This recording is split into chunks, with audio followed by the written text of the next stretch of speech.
प्रिया से जुड़ी इस घटना के बारे में आज हम लोग यहाँ जिक्र करेंगे।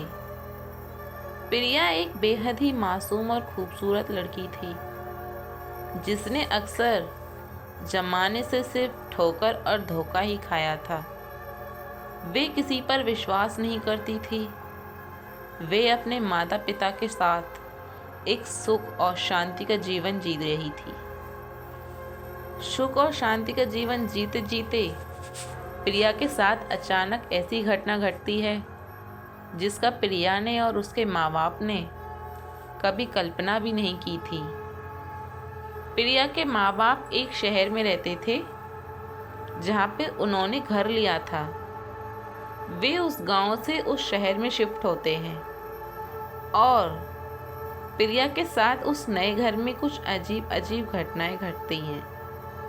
मानो जैसे कभी उसे ऐसा लगता था कि प्रिया के पास कोई खड़ा है, कभी उसे ऐसा लगता था कि मेरे कमरे में किसी की आवाज़ें आ रही हैं। कभी प्रिया ऐसा महसूस करती थी कि मेरे पास किसी चीज़ का साया है जो कि मुझे डरा रहा है। प्रिया बेहद डरी हुई थी उस नए घर में जाने के बाद, क्योंकि प्रिया को रोज़ रात में ऐसा महसूस होता था कि उस कमरे में कुछ ऐसी चीज़ ज़रूर है जिसकी वजह से मुझे रात में बेहद डर लगता है। प्रिया पूरे दिन अक्सर खेल में ही रहती थी और अपनी पढ़ाई के कारण बाहर रहती थी। लेकिन प्रिया को जैसे ही रात होती थी वे अपने कमरे में जाती और वे डरावनी चीज़ें उसके साथ घटनी स्टार्ट हो जाती। आपने अक्सर ऐसा सुना तो होगा कि आत्माएं जो होती हैं वो हमें कभी नहीं दिखती, परंतु हम उन्हें महसूस कर सकते हैं कि हाँ, यहाँ पर कुछ है।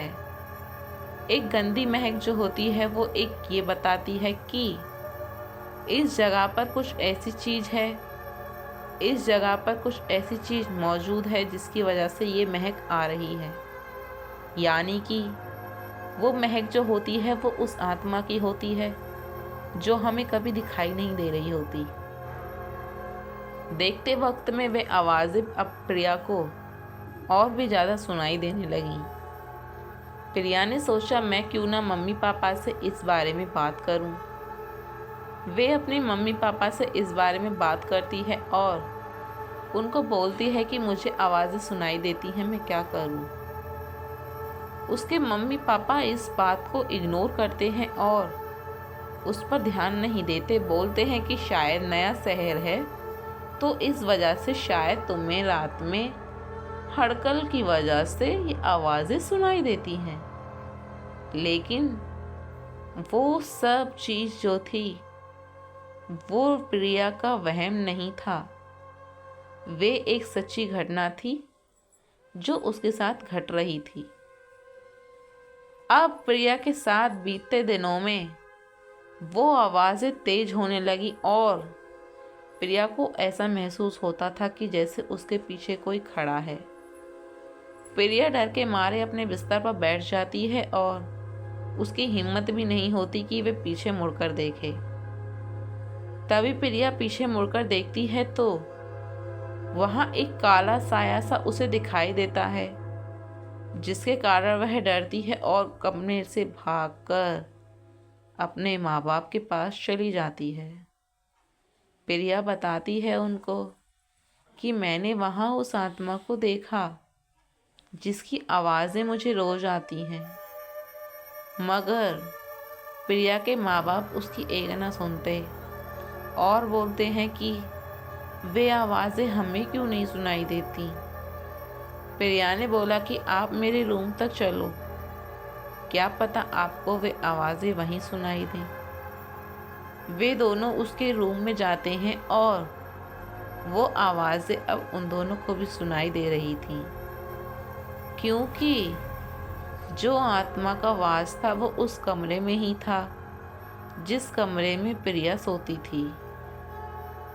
अब उसके मम्मी पापा एक पंडित जी को बुलाते हैं और उनसे उस घर में पूजा करवाते हैं। पूजा करवाने के बाद पंडित जी चले जाते हैं, परंतु जो घटनाएं पहले घट रही थीं वे घटना अभी भी घट रही हैं और उन घटनाओं ने एक नया रूप ले लिया है। यानी कि पहले तो सिर्फ वो आवाज़ें एक कमरे में ही आती थीं, अब वो आवाज़ें पूरे घर में गूंज रही हैं। प्रिया और उसके माँ बाप बहुत डरे हुए थे।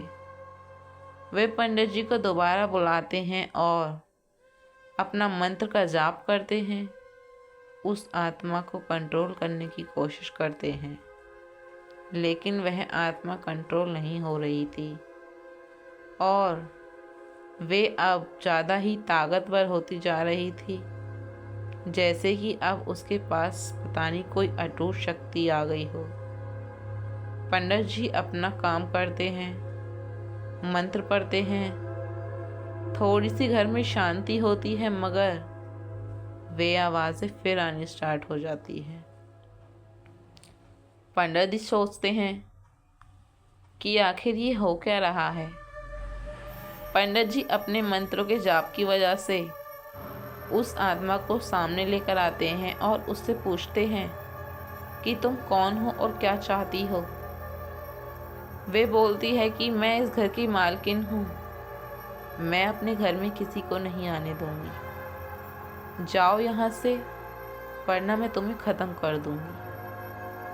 अब प्रिया और पंडित जी और उसके माता पिता बहुत बुरी तरह से डर चुके थे। वे बोल रहे थे कि हमने कई लाख में अपना ये मकान लिया है, इसके अलावा हम पर कोई बसेरा नहीं है, तुम इस घर को छोड़ दो और हमें यहाँ शांति से रहने दो। तभी वह आत्मा बोलती है, मेरा घर है, मैं यहाँ किसी को नहीं आने दूँगी, अगर तुम लोग यहाँ से नहीं गए तो एक एक करके सबको ख़त्म कर दूँगी। वे लोग उसकी बात सुनकर हैरान हो जाते हैं और वे उस घर को छोड़ने के लिए निर्णय बना लेते हैं। अब पता नहीं उस आत्मा को प्रिया में ऐसा क्या लगता है कि वे प्रिया के ऊपर अपना वास कर लेती है और उनसे बोलती है कि तू इस लड़की को यहीं छोड़कर जा, ताकि मैं इसके साथ अपने घर में रह सकूं। प्रिया के अंदर आत्मा का वास आ चुका था, उसके माँ बाप बेहद डर चुके थे। वे फिर उस पंडित को बुलाते हैं कि हमारी बच्ची को बचा लो, हमने किसी का क्या बिगाड़ा है, आखिर ये आत्मा हमारी बच्ची के पीछे क्यों पड़ गई। तभी पंडित जी बोलते हैं, हे मूर्ख आत्मा, इस बच्ची को छोड़ दे, इस बच्ची ने तेरा क्या बिगाड़ा है जो तूने इसे अपने कब्जे में कर लिया। वे बोलती है कि नहीं, मैं इसे नहीं छोड़ूंगी। अब पंडित जी बोलते हैं, तू इसे छोड़ती है या मैं करूं अपने मंत्रों का जाप। आत्मा थोड़ी डर जाती है और बच्ची के शरीर से निकल जाती है और सबको बोलती है, इस घर को अकेले छोड़ दो, इस घर में अगर कोई आएगा तो मैं उसको मार डालूंगी। वे तीनों वहाँ से बाहर निकल जाते हैं और आज भी वे घर एक वीरान खंडर की तरह हो गया है, जहाँ कोई न आता है न जाता है। मैं उम्मीद करती हूँ आपको मेरी ये कहानी पसंद आई होगी। अगर आपको ये घटना अच्छी लगी है तो चैनल को सब्सक्राइब करके जाएं एंड वीडियो को लाइक ज़रूर करके जाएं।